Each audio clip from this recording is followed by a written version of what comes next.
let's just jump right into it. In this explainer, we are going to rank pretty much every personal bank account here in Canada. We're going to cut through all that marketing fluff and get right down to the real numbers to see which accounts actually give you the most bang for your buck and which ones, well, are kind of ripping you off. And really, it all comes down to this one simple question. Are you overpaying for your bank account? You know, those little fees and terrible interest rates can add up like crazy. So let's figure out if your bank is actually on your team or if you're just working to pay them. Okay, so to make this a fair fight, we've got to have some ground rules. We're not looking at business accounts or fancy investment stuff. Nope, just the everyday checking and savings accounts that you and I use. And we're going to judge them based on what actually matters to the average person. So what's our scorecard look like? Well, first, and this is a big one, we want low or even better, 0 monthly fees. Second, we're looking for a savings account that actually pays you a high interest rate. Third, unlimited transactions and e-transfers are a must. And finally, no sneaky minimum balance requirements that basically hold your money hostage just to avoid a fee. Simple rules, right? But they make all the difference. So we're going to start this whole thing from the bottom and work our way up. This first tier, well, this is for the accounts that, based on our analysis, offer the least value. These are the ones you're probably going to want to steer clear of. And kicking things off in the D tier, we have TD Bank. Let's take a closer look at the numbers that landed it in the bottom spot. Okay, just look at this for a second. The standard checking account is $17 a month, unless you're willing to park $4,000 in it doing nothing. But the real shocker here is the savings account. If you have less than 10 grand saved up, you earn 0%. That's right, nothing. Zilch. And honestly, this quote from our source material just says it all, doesn't it? It perfectly captures how weird it is for a so-called high-interest savings account to pay literally nothing to so many of its customers. All right, moving one step up the ladder to the C tier, we find two more of Canada's biggest banks, CIBC and Scotiabank. They're a tiny bit better than the bottom, but as you're about to see, they've still got some major issues.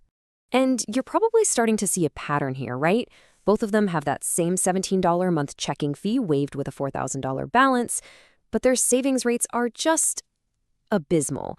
CIBC starts at 0.25%, a quarter. Scotiabank is a little better, but we're still talking well under 1%. Now we're getting into the middle of the pack, the B tier. Think of these as the beige sedans of the banking world. They're fine, they're solid, they get the job done, but they are not going to wow you with value. And who's in this club? We've got BMO, RBC, and National Bank. All three of them offer pretty much the same kind of deal that you'd expect from a traditional Canadian bank. And this slide basically shows what we're calling the big bank formula. It's almost like they all got the same memo. Monthly fees somewhere between $16 and $18, and the only way to get out of them is to let thousands of your dollars sit in an account that barely earns any interest. And those savings rates? Yeah, they're hovering around 0.75%. Better, but not great. Okay, hold on, because this is where things start to get really interesting. Welcome to the A tier. These are the strong contenders, the smart alternatives. These are mostly online banks that are seriously shaking things up by giving you amazing value, especially on their checking accounts. This right here explains it perfectly. Just take a look at Simply, which is basically CIBC's online-only sibling. You get the best part of CIBC, using all their ATMs for free, but you get to ditch all the bad parts, like those monthly fees and minimum balances. It's really the best of both worlds. So our A tier is made up of Simply Financial and Tangerine. Each one is owned by a huge bank, which means you get that amazing free ATM access all over the country. These accounts are an absolutely fantastic choice for your day-to-day banking. The only reason they aren't at the very top is that their savings interest rates are still pretty low. And now, the moment you've been waiting for, the S tier. These are the champions, the best of the best. These are the accounts that completely change the game by giving you high interest, no fees, and all the modern features you could want, all in one. First up is EQ Bank. With a direct deposit setup, you get 4%. Just let that sink in for a second. 4% interest on every single dollar in your account. That number completely changes what you should expect from your bank. Next, we have PC Money. And get this, no special conditions, no strings attached. You just get 3.5% interest on your whole balance. It's another incredible rate that makes the old banks look, well, pretty bad. And rounding out our top tier is Neo Financial.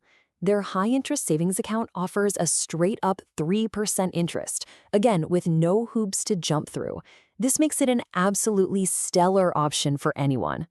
I mean, what's amazing here is the whole package. All three of them have zero monthly fees, obviously. But then EQ Bank comes in with that top-tier 4% rate, and they'll refund you for using any ATM in Canada. That's huge. PC Money combines its 3.5% rate with no foreign exchange fees, and Neo just gives everyone that simple high 3% rate. It's just exceptional value all around. So, we've looked at all the fees, we've crunched the interest rates, we've compared the features, and now it's time for the final verdict. Let's put it all together in one clear final ranking. And here it is, the complete breakdown. At the very top, in the S tier, you have the online powerhouses, EQ Bank, PC Money, and Neo Financial. In the A tier, the excellent no-fee checking options, Simply and Tangerine. The B tier is that standard big bank experience from BMO, RBC, and National Bank. The C tier holds the subpar accounts from CIBC and Scotiabank. And all by itself at the bottom, in the D tier, is TD Bank. So at the end of the day, all of this leaves us with one final and really important question you should be asking yourself. After seeing what's possible out there, does your bank truly work for you, or are you just working for it?